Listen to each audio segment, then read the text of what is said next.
Once upon a time, in a time which never existed in all of history.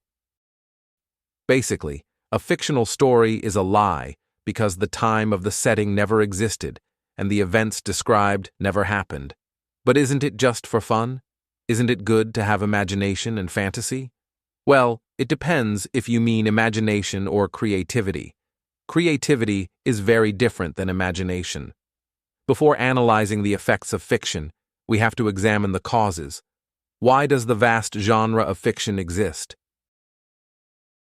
Fiction automatically lowers our natural intellectual guard, making the exposed consumer more susceptible to intellectual indoctrination or brain pollution contamination.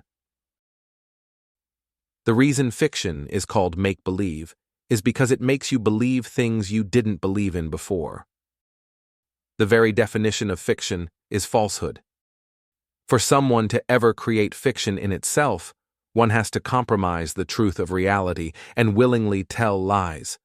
You cannot create fiction or consume fiction without accepting a false premise and lies as being legal before you begin the journey into fantasy land.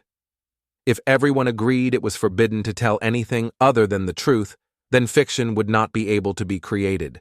Fiction only exists in a world that legalizes lies.